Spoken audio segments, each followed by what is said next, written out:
Hello, everybody. Thank you so much for joining us for this episode of Content Karate. Today, I have got the amazing Libby Gifford with us. She is the marketing and creative director for FinCon Expo. Now, FinCon is not just an event. Like, their whole tagline is where money and media meet, but like they do so much for the personal finance industry to help them like learn how to create awesome content and just be present online more. So they've got tons of resources online. They obviously have their killer event that they do every single year, but there's just so much more to what they do to help content creators in their niche, which is finance, that I'm just super excited, Libby, to have you on the show. And thank you so much for spending some time with us. Yeah, I'm so excited to be here with you today. Yeah, awesome. So tell me a little bit about how you ended up at FinCon. What's your journey been like? Yeah, so I was a freelancer, a solopreneur for myself, doing art directing and graphic design for a long time. And FinCon was my largest client. And it's a very small staff with the founder and the event director. The three of us actually went to college together. So we've been friends for 20 years. Oh my God. So when it came to just freelancing, every year I was doing more and more for FinCon, and over time the business and the event grew. And so about three or 4 years ago, I came on board full time, just doing creative directing, and now here we are. We are running the show, running the event, kind of doing marketing, creative, still doing design work, a little bit of everything in a small company. You know, everybody puts on lots of hats. Yeah, and you have one on right now. For those of you who are listening, you cannot see, but yes. Yeah. Just wearing one of these today is the being interviewed hat. Gotcha. Yeah. So you had mentioned obviously we're in this weird COVID scenario. So this would have been year 10 that you guys were going to, and you're usually in September, right? Yeah, September, October each year. Mm-hmm. Gotcha. So now we're pushing to 2021, but 10 years, that's super exciting. Yeah. It is. You know, I started freelancing with the company on year 3 when it was maybe like 300 people. And so this year for year 10, we were looking at 3,000. So It's been a cool journey for me personally and professionally to just see like how the company's grown, how the business has grown, and the event as well as like there's just so many people talking about personal finance on the internet and they want to be a part of a community. So it's been really a cool thing to see how it's changed over the years. Yeah, and I can say as like we have been sponsors. We were sponsors last year. We had a booth and the whole thing. It's a really cool event. Like it's big, but it's still intimate. Like it's definitely like it's very friendly. It's like a community. And I've been to like big like events all over the place of different sizes. And that was one of the places that I felt the most like that. It was a very, very cool event. Well, thank you for saying so. You know, that's a goal that we have is because we started, you know, our founder came from this community. And so when we started, he was like, he just wanted to get together with other people like him that are talking about money and they need to learn how to be better digital marketers. So one of our goals each year is like, in addition to the content, how are we connecting people with each other? It's people who are at home all the time, working on their own or doing a side hustle late at night, and they have all these internet friends they've never met. So we kind of, when we plan it on the back end, sometimes we talk about it like camp, like how can we make this a camp experience for adults? And we would never say that like out, you know, we don't market it that way, obviously, but that's the feel we want to have is like, this is a community, like let's connect people together. So I'm glad to hear that that was the experience you had as well. Yeah, you've definitely done it. So kudos for making that the goal, because that's what it feels like for sure. Good. Awesome. We just want people, I mean, a lot of people even come and they don't even go to the sessions or anything, which is fine. That's our goal. We would rather have people in the hallways connecting with sponsors like you, connecting with each other, collaborating, than go and sit in an education class that they can watch online later, you know. Yeah. So I'm so glad we achieved that goal for you. Yeah, definitely. So in addition to the event, like we were saying, you guys have a massive online presence. Like the amount of content you put out is impressive, especially for how small your team is. You know, some people think that like creating these massive content strategies is next to impossible when you don't have like a team of 30 in marketing. And you guys have proven that no, you can not only just do it, but you can do it really, really well. So I want to hear about kind of like what types of content you guys put out. And then we're going to dive into like what your strategy is behind it. Because I know how you guys work in like your content in some aspects, that you guys aren't constantly chasing new tiny pieces of content. Like you're really savvy and strategic in how you go about it. So just kind of off the top, like what type of content do you guys consistently put out to your followers? So we, although our audience is people who are talking about money on the internet, so personal finance content creators and brands, they already are educated on that topic. Like they know about money, they don't need us to teach about it, but they want us to help them. We do 3 buckets. Like our content either falls into how to create better content, how to promote that content, or how to make money from that content. So when I am curating a content, it's got to fall into one of those 3 categories. And we want it to be really really specific. Somebody can walk away from our content, put it into practice, and change whatever their platform is immediately. So that's sort of topically what we're looking for. I mean, obviously we're an event, so sometimes we're going to throw in event updates or specific things about that. But that's sort of what we're looking for. And platform wise, we're putting out a podcast, and that's sort of like our tentpole piece. And then we create a blog post based on that. We might create a YouTube video based on that. So like we're doing exactly what you guys are talking about doing. You know, we make one piece and we repurpose it in lots of ways. Yeah. And it's funny because I feel like that is what we keep saying on repeat, like with all of our guests. It's like, make that pillar content, do it. Yeah. And I am always a huge advocate for making that pillar content a podcast with guests. Yeah. Like, why do you guys do it with guests? Yeah, we do it with guests, partly because we are a business kind of built around a community of people that already exist. And so we recognize, for one thing, we are asking our community to collaborate with each other. And that's how we build that event that feels collaborative and feels small. And so we want to set the example ourselves. Like, we are not the experts. There are people that know more about mail, like email, or more about social media, or more about creating a podcast than any of us do. And so why not have them on and collaborate with them for these pieces? Because they're going to know way better than we are. And additionally, in the long run, it gets us a bigger audience as well. If I'm really honest, it's like, if I feature this great YouTuber on here teaching about YouTube, anybody in his audience now is going to pay attention to us. So it's multi-layered in that way. And also from a standpoint of just like entertainment value, I mean, it's way more exciting to hear from someone new every week while we have like a same host from week to week. I totally agree with that. That's, I think that the cross promotion value with having really cool guests is massive. But also, like, the really nice thing is what you're saying, you don't have to be like the know-all of all things content marketing. You get to like pick other people's brains and allow them to. But what's super cool is that FinCon now gets to be like the place where they at least come together to gather all that knowledge. It's just such a smart strategy to me that, like, I mean, to be able to take other people's knowledge and make it kind of like your own offering to your audience, it's the smartest. So, okay. So we've got the pillar content that is the podcast episode. What happens from there? I know you kind of like rattled off a handful of things, but let's go. So basically, like, structurally for us, like, we just have 3 full-time staff members. And so then I have contract workers who each are great at one thing. So I have a guy who like hosts our podcast. And then I have people who are from our community that write for us. So they'll take that podcast interview and I'll pass it on to a writer, and then they write it into more of an article format. So we have that comes out. When we record the podcast, we record it on video as well. So then we have somebody that's great at editing that does that for us. And then we pop it onto YouTube. So those are kind of the main ways that we repurpose that. And then obviously, we send it to you guys, and you guys whittle it down to smaller pieces for us. So then we have that representation on social as well. Awesome. Why do you think it's important to have it on video and to then put it on YouTube? For us, it's just another format. YouTube has been the last platform frontier for us that we have tried to develop. And as it's growing, we recognize like, whoa, we've not focused on that at all. And there are new content creators that are killing the YouTube game. And for us as an event, like, we have a video track.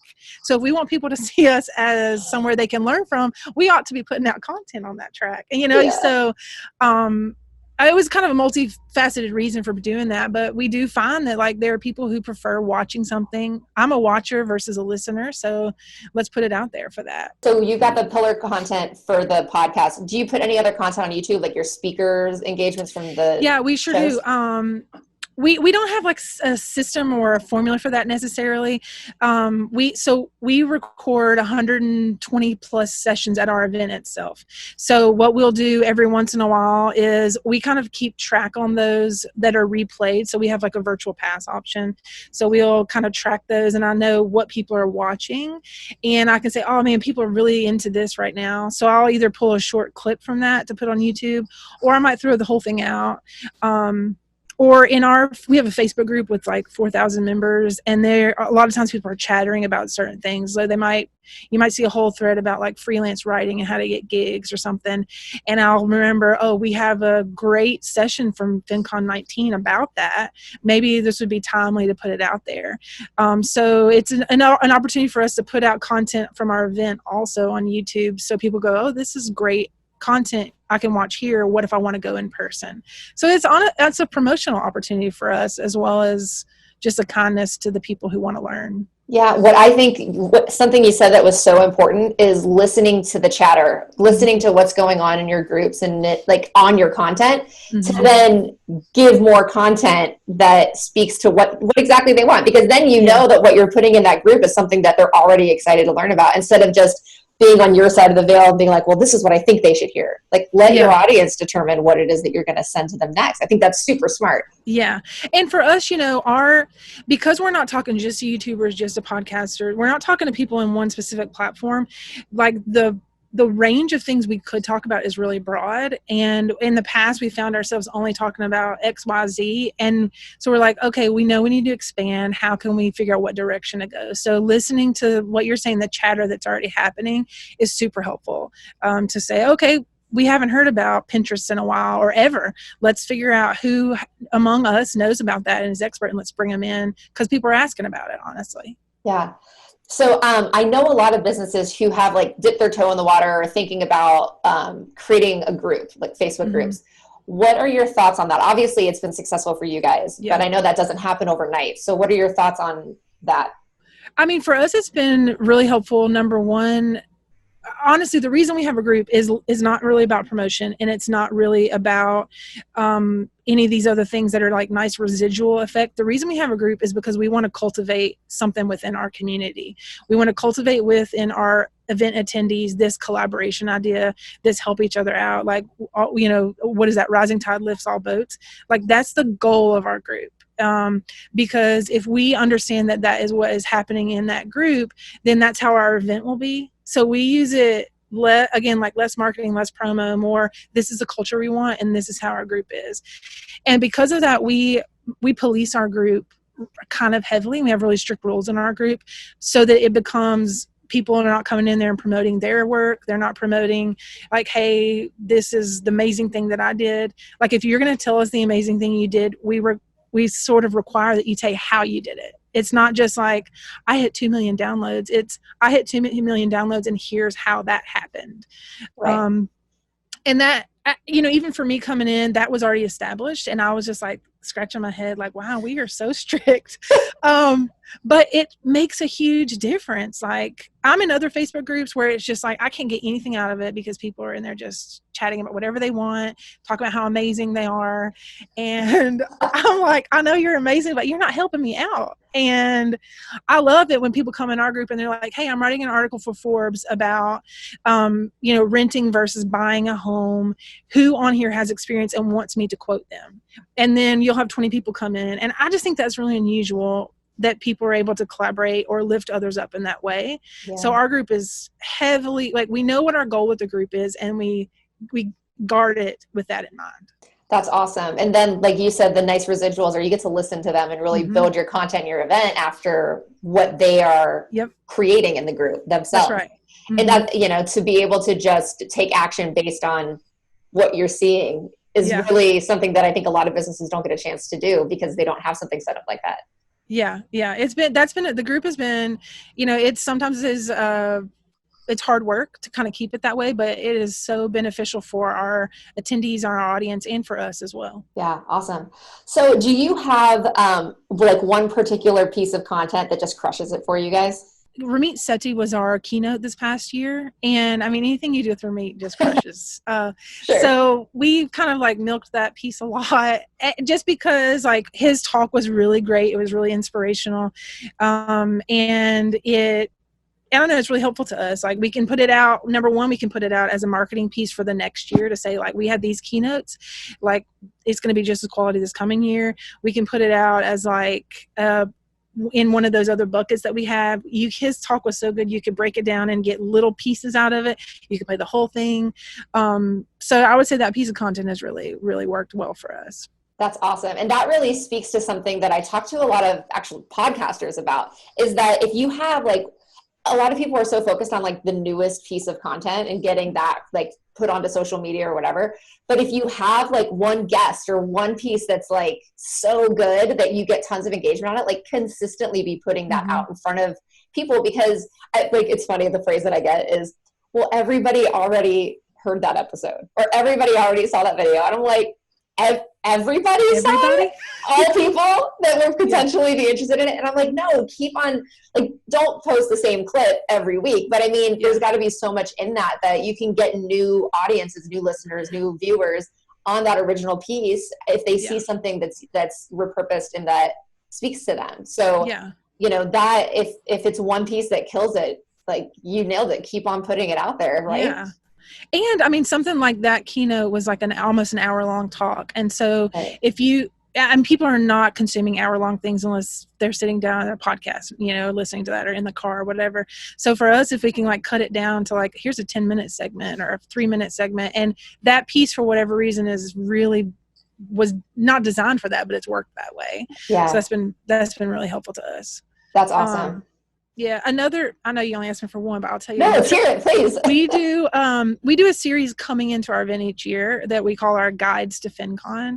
And this is unique because they're event focused, obviously, but those kill it for us. So we do like a guide for first timers, a guide for podcasters, a guide for YouTubers. We do like 10 of them for the different niches that attend our event. We do one like how to make money at FinCon. And those kill it because I think it's taking things that we already have on our website in a post form, and we put it into a format that people are excited to watch. We interview, like for the guide to FinCon for podcasters, we interview a podcaster. They tell us what their experience is like at FinCon, and then these are like 3 things you ought to do as a podcaster while you're there. And those like do so well, I think, because they speak to our event. We kind of time them really well. So when people are beginning to think about how they should prep for coming, and then they break down really well too. So I can take, you know, those questions and break them down into shorter video pieces, put them on our website, put them on our social media. Those are like actually our highest ranking pieces for us on our podcast every year. So those are nice things for us.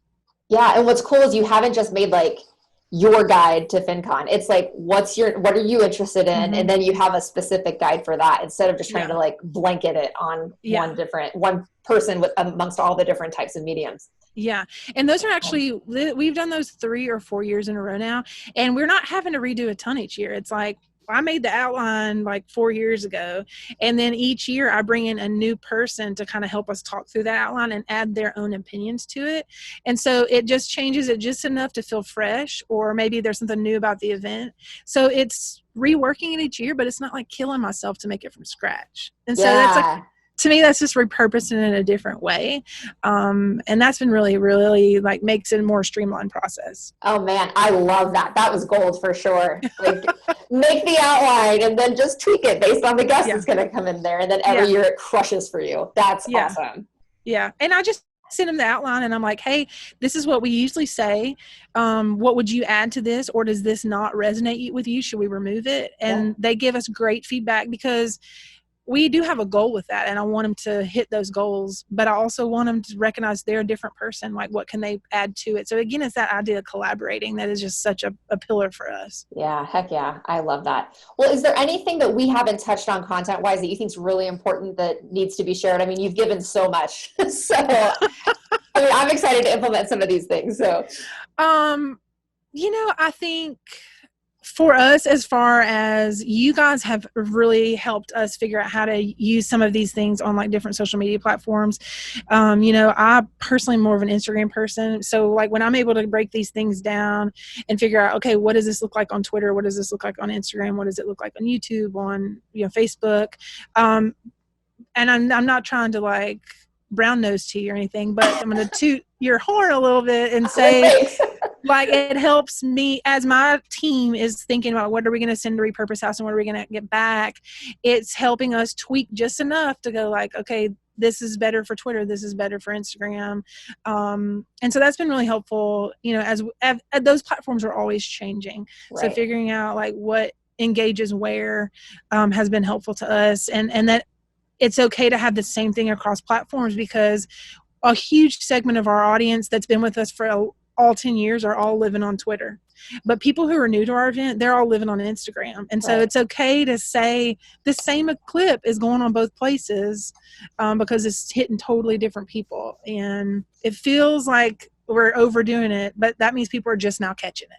Yeah, right. And also, you know, people may be seeing you on multiple platforms, and maybe Monday they missed it and Tuesday they see it on a different platform, or they're in a different mindset. Like for me, when I'm on Instagram, it's different than when I'm on LinkedIn. So if I see a piece of content on each of those platforms, I may or may not be receptive to it based on where my mindset on that platform. So I'm glad you guys are spreading them all over the platforms to get attention all over the place. That's great. Yeah. And that goes across the board, not even just social, but just like, it's okay for us to put the same thing out on a blog post, on the YouTube, on, podcast, because not everyone's consuming the same way. And so we're hitting more, like our numbers may lower across the board, but we're getting bigger numbers collectively, if that makes sense. For sure. Just give them the content as they want to consume it, the way that they do, you know? That's right. And leave it up to them on how, right? Yeah. Awesome. Yeah. Awesome. Well, this was so great, Libby. Thank you so much for hanging out. I was bummed that the dog didn't come barreling in. She kicked her dog and your roommate's sister, your sister out. Kick them out of here. They're too noisy for this kind of thing. Well, I'm going to let you go so that you can allow them back into the premises. So that's fine. Thank you so much. And everybody who's watching or listening, if you found this helpful or in any way impactful for your marketing strategy, which I can guarantee you have, please share with anybody else who you think that could get some awesome info out of Libby and the things that she shared with us today. Thank you so much. Thanks, Libby. And we'll talk to you guys next time. Yeah. See ya. Bye.